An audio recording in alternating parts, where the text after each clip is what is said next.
What if it was possible to see 3 generations of disciple makers in your church? Hey, I'm Pastor Matt here with your Missionary Pathway Mission Insight. And what we're talking about today, 3 generations of disciple makers in your local church, is actually more than just a pipe dream. It's something that we're actually seeing happen in a local church in Iowa through the Missionary Pathway process. And so for today's Mission Insight, we're going to do something a little bit different. We have the opportunity to hear from Pastor Joe, Rodney, and Tom from Gloria Dei Lutheran Church in Urbandale, Iowa. And they're going to share the story of how they've seen 3 generations of disciple makers in just a year coming up from their church and going out into the community. It's a really cool story. And so today's Mission Insight is a little bit longer, but I think you're going to enjoy it as you get to hear their story and how they're utilizing Missionary Pathway to make disciples. Hey guys, this week on Mission Insights, we're doing something a little bit different. We talk a lot about the Missionary Pathway, and it's fun to get to share that. But what's really cool to me is to get to hear the stories of how churches are using that. And so right now we've got Gloria Dei Lutheran Church from Urbandale, Iowa, and they've just been using this, and it's been kind of catching like wildfire throughout their church. And so we wanted to give you an opportunity to get to see what 3 generations of disciple making can look like. So we invited Pastor Joe, Tom, and Rodney to join us from Gloria Dei. And so just a really quick story. It was a couple years ago that I led just a few of the staff members through, probably about 3 staff members through Missionary Pathway. And since then, they've seen just tremendous growth in that and people just making disciples like crazy, which is cool. And so I want to hand it off to Pastor Joe, and who started leading this in the church, and let him share some of the story of what they've been seeing happen with Missionary Pathway.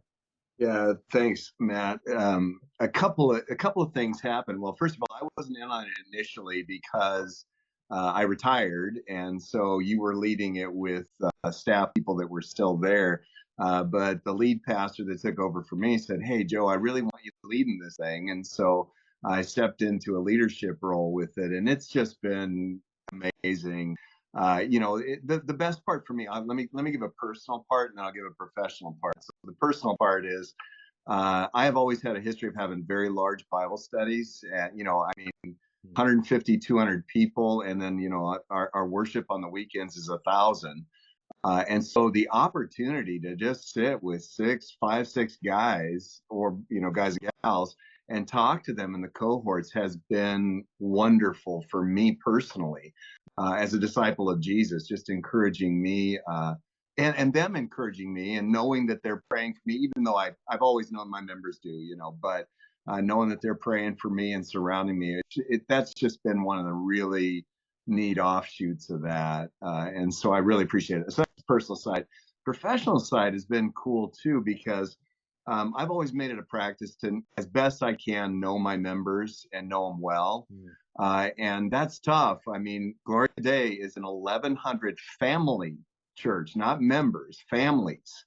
And so that's hard to do with that many people, that you have responsibility for.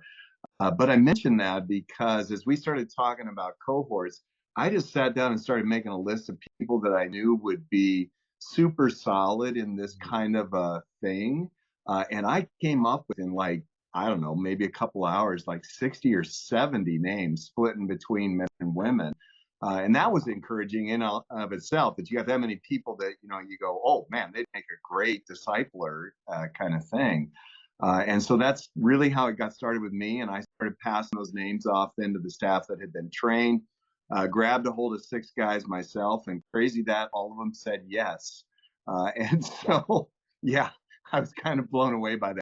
One had to tap out for work purposes, but he was all in before that happened. And so it's cool. And again, the Bible says about God, you have not because you ask not. And so, that's true about God. It's also a truth, right?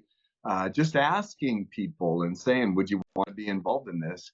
And watching them say, you know what? Yeah, I want to be better at sharing my faith in Jesus. Again, professionally super cool. And it's been great. To date, 43 members and it's only been a little over a year now, Matt. So 43 members have been trained through Missionary Pathway at Gloria Dei. And so, yeah, so pretty cool stuff. That's amazing. You actually have two guys here who went through that process and decided they wanted to lead other people through it. So introduce who you invited on the call, and if you guys wouldn't be willing to share, like, what was your story getting connected with Missionary Pathway? Cool. So the first one with the Santa Claus beard is Rodney Service, and we just had that discussion. He can grow it out because he's retired now. And then Tom Conlon with the lesser beard, the lesser beard guy. Also, well, Tom actually went through with me. Rodney, you went through with Pastor Tim, right? No, with Mike. Oh, with Mike. Great. Yeah. And so, so again, Rodney and Tom are our two guests here. So that's all. And I love that because you guys both shared 2 year retired.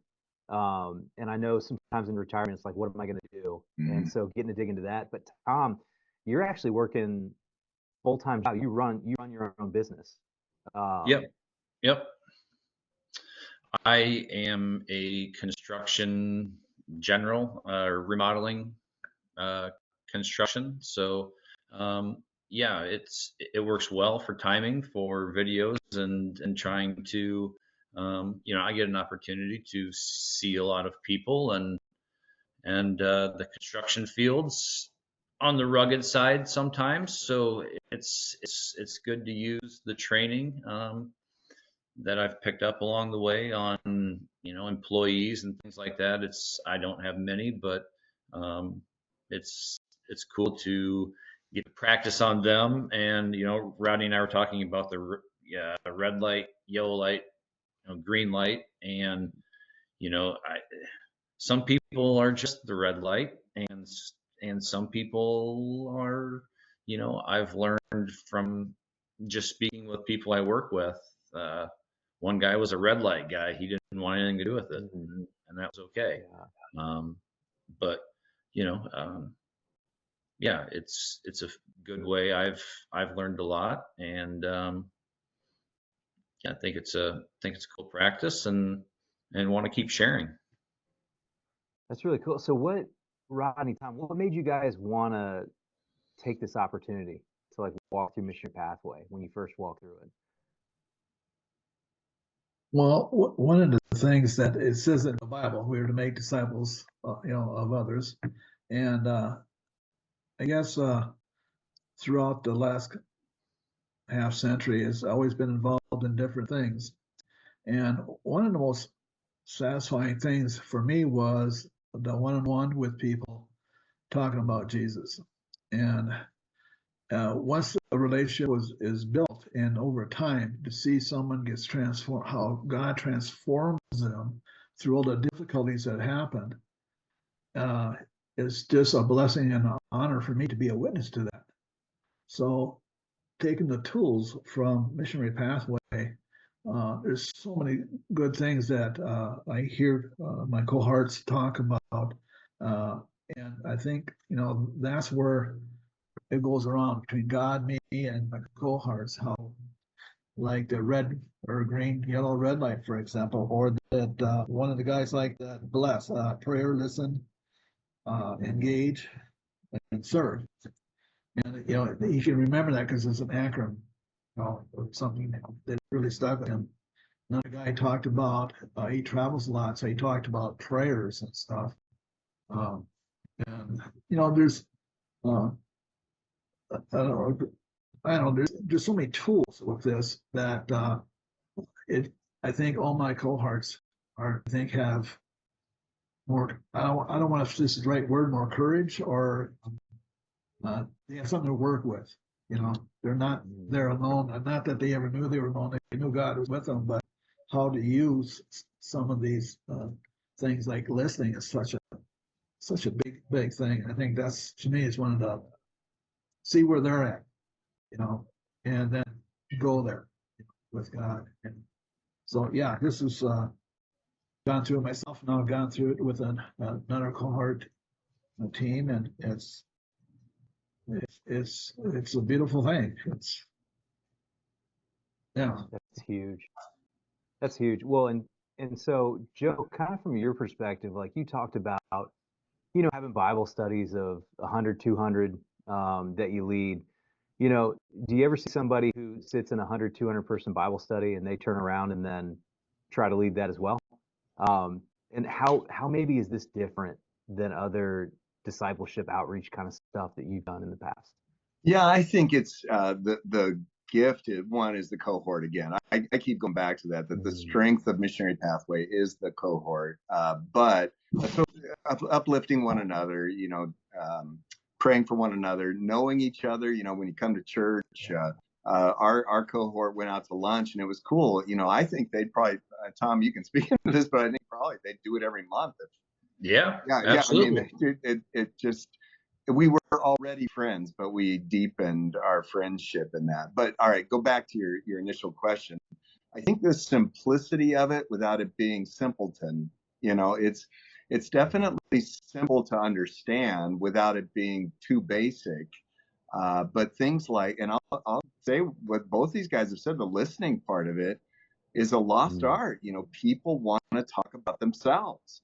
And so to be able to do the 2 ears, 1 mouth rule, and God gave us that ratio for a reason, is so helpful, I think, for people to just stop.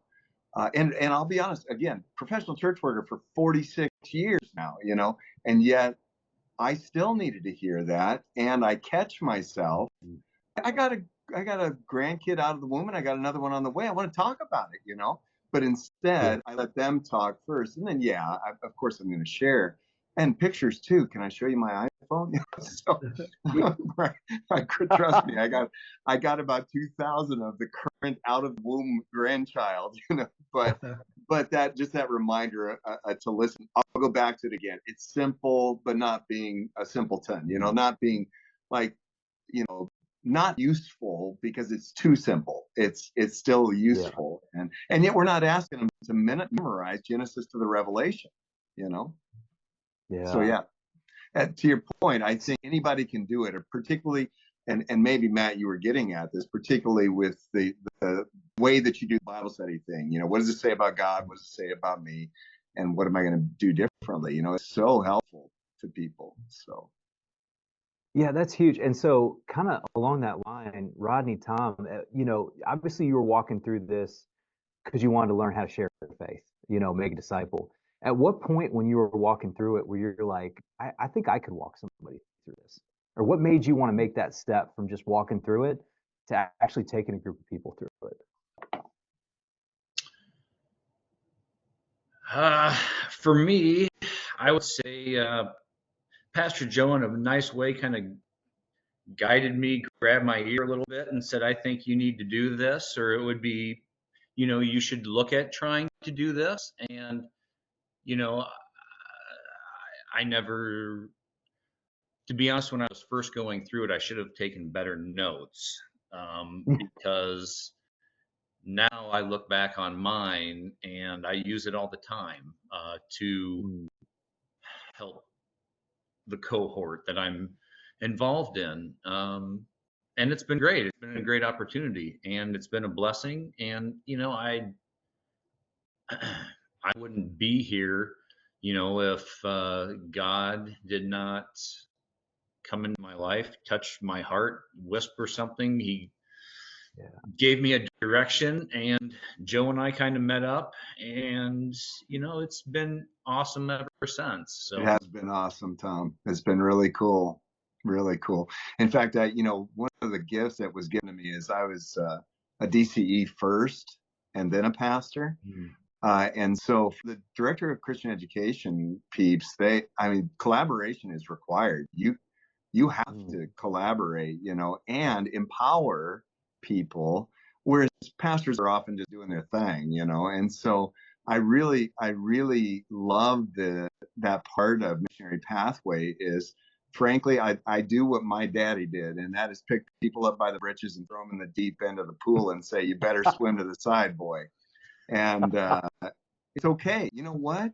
You guys know this. I know you know this, because failure is okay. It is a great way to learn. And maybe you won't, by the way. Maybe it'll just all go, not to be punny, but swimmingly. Maybe it'll all just be fine. But that's a part of it too. Is just saying, hey Tom, you could do this, man. And guess what? I'm a phone call away, or put me on the Zoom call if you need to, whatever. So yeah. Well, and I love how you're describing that, because I think sometimes we have this like catch and release mentality with people. And what I hear you saying is, you're not asking Tom to go out and figure it out by himself. Like, you stay in relationship Absolutely. so that Tom knows if he's got a question, he could call Joe, and vice versa. And I think that's huge because, I think most people are willing. It's just a matter of like, are we equipped? And it sounds like you guys are saying that this really helps you feel equipped to be able to do that. Yeah, I mean, one thing that I heard Pastor Joe say, and I've coined it now, is love people where they are. Meet people, not meeting people, love people where they are. So, that just that really hit home too. I mean, that's listening to people where they are they feeling, how they're feeling, where they are in life, and how you can be in service to them. And that's helped a lot too. That's huge. That's huge. Rodney, what for you made you want to take that step to start facilitating a cohort? Well, I think that what I got out of it from taking some of those tools and put them into action, I volunteered at the Door of Faith in Bethel Mission, and so I wanted to bring Jesus to these people because I think that's a saving grace for them, and I needed more tools than what I have now and what I know, and so going through this, between I led Bible studies before I was part of Christ Care. I got some of that stuff, but this one-on-one stuff was I did students ministry too, but this was something that gave me more tools to share with people. And I guess when I went through it, hearing all that, I was getting excited, and I started applying that. And then, okay, I want to teach people or facilitate this program with people to have them go through the same thing, because it's every session. I felt, even for myself as well as the cohorts that were with me, I think we learn every day, and you learn by hearing other people tell stories when they tried this, what happened, and I think that's where the learning takes place, and I think that's mentioned a few times. Sorry. That's huge. So it's going to sound like a cheesy question, so I apologize, but what's the financial cost each time you all launch a cohort? Zero. Zilch. I was confused at first. Yeah. It's my favorite number. Zero. That's zero. Yeah, we gotta thank Trey Sansom for that. He was the brilliant one that's like, hey, if we put this on a free platform, we won't put a lid on discipleship. And so it's like super encouraging for me, when I get to hear your guys' story, and it's like, this is what it was always meant to be. Like something that you could turn around, disciple somebody else, take it where you're living. Get to hear, just some of the stories you guys have been sharing of where you're using some of those resources and tools is really cool. In fact, Tom, if you're willing, you were sharing a really cool story about how you use the gospel section recently. Yeah. So I'm taking a cohort through the gospel framework section, and I was reviewing it last night after dinner, and my wife, she asked a few questions about missionary pathways, and like I said, she's a lifelong Lutheran and knows Jesus, but she just asked about the gospel. What is it? Or she said she couldn't explain it. So, through the framework videos and the training, it was very helpful and educational for me nonetheless, but to simplify the justification, how you are justified through, God's grace and faith in Jesus Christ, and you can't, it's not of your works. And then through being a new creation in Christ, you do works that please God. And that's basically, like you said, that's the gospel in a nutshell. And so I told her that, and she was, oh yeah, well, that makes more sense than having, and first she's like, I don't even know the book, the New Testament, that well. And it's like, you should know. I know, but the New Testament and the Gospels, but it's just one gospel. Those are the gospel is that, and that's your framework. The gospel framework helped to describe that. That's huge. I love the simplicity of those pictures and how easy it is to like turn around and share that with somebody else. That's awesome. Yeah. Yep. It was great. Yeah, in fact, the quote that Tom was quoting on of mine is actually "Love people to a better place." Correct. And that's exactly what you did, Tom. You took your wife where she was at and loved her to a better place. Yeah. That to me is Christianity, right? I'm not. First of all, I ain't gonna change anybody. It's got to be the Holy Spirit of God, anyway, right? But just taking them where they're at and loving them to a better place is it's awesome. It's great. Yeah. God, that's huge. So what would be your encouragement to somebody that's been maybe thinking about trying something like this? What would you tell them if they're thinking about doing something like a missionary pathway? Well, if you're asking me, I'd say let's go back to the cost. It's zero. So it's all it's going to cost you some time, and maybe you get your toes in the water and you go, this isn't for me. We've had that. I mean, we've had several people actually say that. But maybe it will be for you, and it'll assist you and cause you to grow. And isn't that what we're supposed to be doing, right? What's the image that Jesus uses all the time is a seed, right? Seeds aren't supposed to sit around. Come on, we're in the ag, portion of the United States of America. They're supposed to grow, And so, yeah, you probably will. And so why not jump in and give it a go? And again, it might not work for you. It might not be a format that works for you, but give it a shot. That would be my counsel. Yeah, what would you guys say? Well, one thing I would say is that, and I might have said this before, but is the tools that was presented and to use, like talked about prayer, talked about planning a church, listening, and one thing I listening again is I had to do a substitute a chapel last week, and I asked the guys. I was mentoring one guy. Says, "What do you think this group of these guys here? What do they really need to hear right now?" And he said, "Well, some of them are for forgiveness. As they can't forgive some of the things they got through."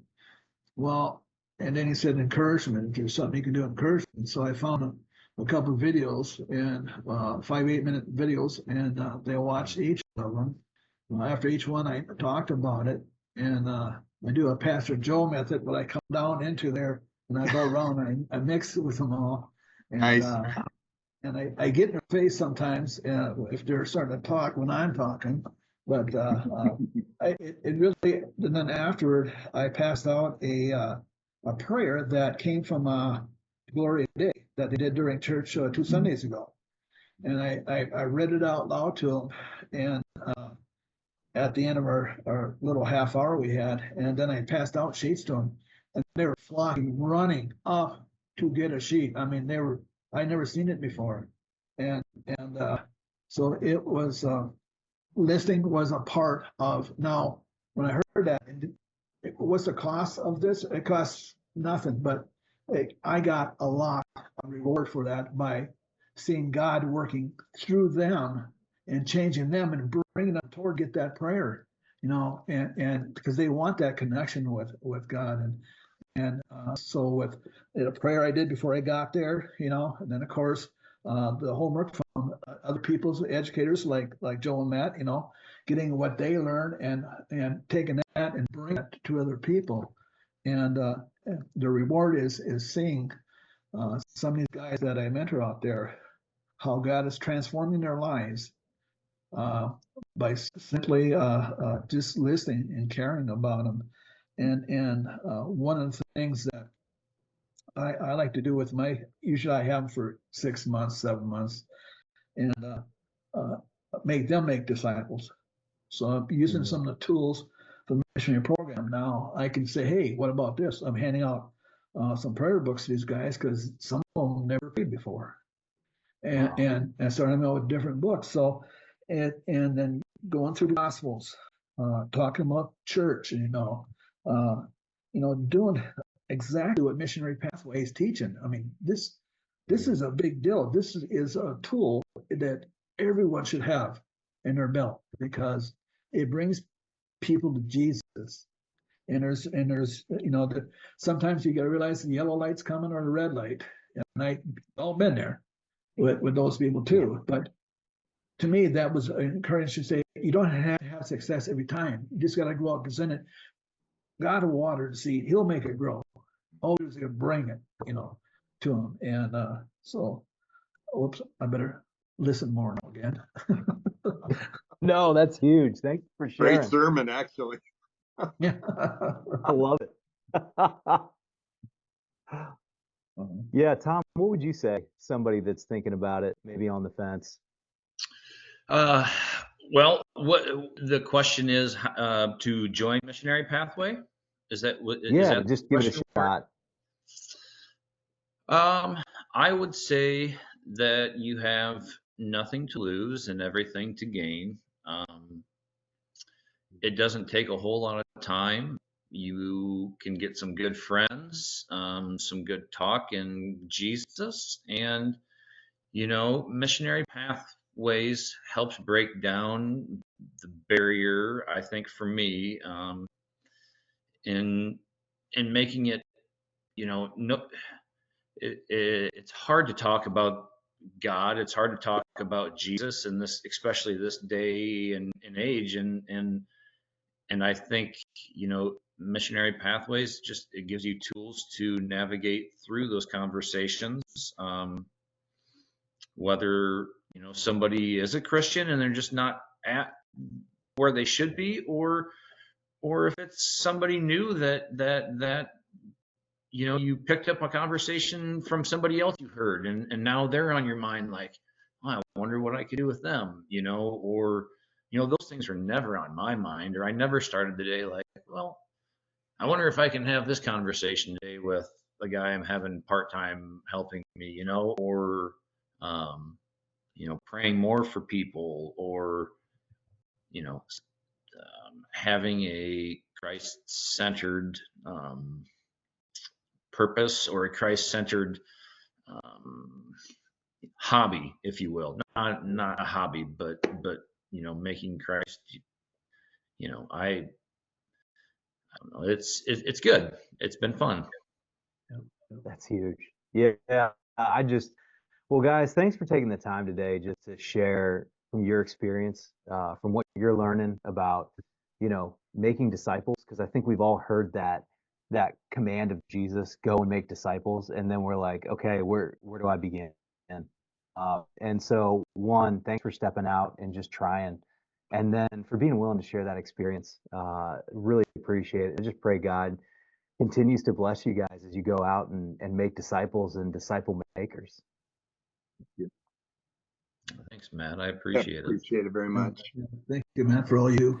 Well, hey, I hope this story was encouraging for you. I just want to encourage you, if you're interested in checking out the Missionary Pathway, go to thekairosnetwork.com. You can click on Missionary Pathway and learn more about it right there, or you can click the link in the video description below. But Missionary Pathway is a really simple tool, as you've seen from the video, that can make an impact in your ministry. And the best part is it doesn't add extra cost to your ministry. That's one of the things we love about Missionary Pathway. So if you find this helpful, click like, subscribe, share it out with somebody else. And of course, check out the Missionary Pathway. And if you want to, one of the ways we're able to keep these resources free is through our generous Kairos Catalyst supporters like you. So if you'd like to be a part of supporting the Kairos Network, check out the kairosnetwork.com/give, and you can be a part of supporting Missionary Pathway training and other great trainings like this, so you can see more disciples being made in the local church and in the community.